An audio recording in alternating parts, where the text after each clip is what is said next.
This guy was trekking through the woods when he stumbled upon a secret trapdoor in the ground. Clambering between debris and fallen trees, a German relic hunter was deep in a forest when his metal detector emitted an unexpected signal. And so, brushing away the cold earth and leaf litter from the ground, he couldn't believe his luck. "It's a frickin' door!" he exclaimed. "And I think there's some sort of structure here." Before we get started, take a moment to please subscribe to our channel, leave us a comment, and give us a like. The relic hunter, whose YouTube channel, WW2 History Hunter, has more than 140,000 subscribers, made the discovery while hiking in an undisclosed location in rural Germany. His past videos, meanwhile, have documented hidden World War II locations such as strategic bunkers and ammunition dumps. It was a bright but bitterly cold morning in December of 2015 when this adventurer began his exploration of an area of German countryside where he hoped to uncover further World War II artifacts. Equipped with his metal detector and a pair of ski gloves, he subsequently began searching a forest for hints of buried relics and hidden structures. "Today it's a forest, but it didn't used to be like that," he explained in a YouTube video about his search. "They had a training facility here. They had all kinds of storage of armory and weapons. Hence, it wasn't long before the relic hunter began unearthing various intriguing objects." Firstly, his metal detector signaled what appeared to be something chunky and definitely iron near the surface. He therefore dug a large hole and found what he believed to be a cap from a French hand grenade. This was then followed by a 1940 bullet cartridge. However, there was something else buried down there, something big. So the explorer dug deeper into the earth with a shovel and then bored into the hole with his fingers. The object he subsequently pulled out appeared to be an enormous shard of bomb shrapnel. That's because the Allies bombed this area to pieces several times. In contrast, his next find was a mystery. The pitch of the signal from the metal detector indicated a small object, a cartridge perhaps. However, the object that he pulled from the earth was larger than a cartridge, and it also had an attachment shank and thread. "Could be a smoke grenade," guessed the relic hunter. Next, he found something even more unexpected, a delicate, paper-thin circle of aluminum. The relic hunter claimed that it was the top of a World War II milk bottle. "Quite a special find, actually," he remarked. "You never find them in complete state like that." Meanwhile, the landscape itself offered tentative hints of the past. Overgrown furrows and embankments appeared to indicate the location of foxholes, trenches, and other wartime structures. Yet it was not here that the relic hunter found the door. In fact, he came across the mysterious door later on while exploring higher ground among the trees.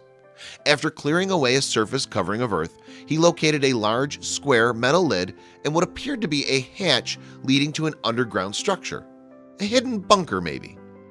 Indeed, the European countryside hides a warren of German-built underground structures, particularly on the so-called Atlantic Wall in coastal areas. So what would the relic hunter find here? Inserting a shovel between the door and the frame, he opened the lid a small way. However, the door would not open fully. Instead, the relic hunter peered through a hole in the corner. It was too dark to see anything though, so he decided to cover up the hatch and come back another day. Of course, he'd been able to ascertain that there was a large structure down there, but he could not yet be sure exactly how deep it was. 2 months later though, the relic hunter returned to the forest. This time, moreover, he was kitted out with a heavy-duty chisel, a crowbar, a hammer, some ropes, and a hatchet. The total load of this extra equipment was around 30 pounds, which demonstrated how determined he was to open the door.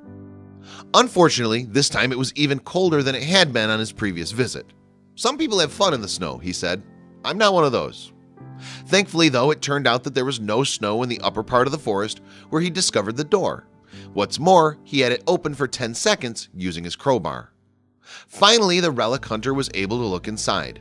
What would he find? A cache of ammunition, a Nazi control center, or a hastily abandoned wartime bunker filled with the personal effects of German soldiers? "I have to say, I'm really disappointed," he admitted. "To be honest, I feel like an idiot." In fact, the bunker contained several large pipes and valves.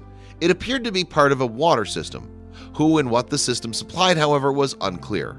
It may have been used for supplying local residences with drinking water or for irrigating crops. Alternatively, it could have been built to service the nearby Nazi training facility.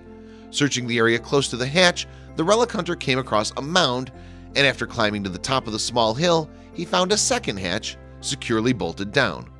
The shape of the structure suggested a water tank, and on that basis he formed a new hypothesis in his mind.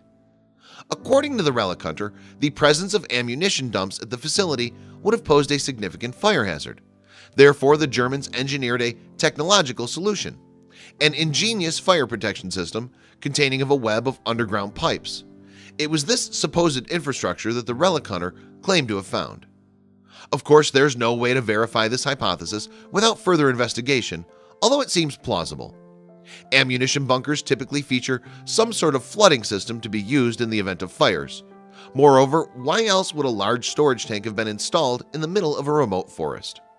However, if the relic hunter is right and those pipes were part of an abandoned Nazi facility, whether to put out fires or simply supply drinking water, they must at some stage connect with its underground bunkers and tunnels. Perhaps a future episode of WW2 History Hunter could follow where they lead. Check out these other videos from Let Me Know. If you haven't made the move to subscribe to our channel, all you need to do is click on that red subscribe button. Thank you for watching.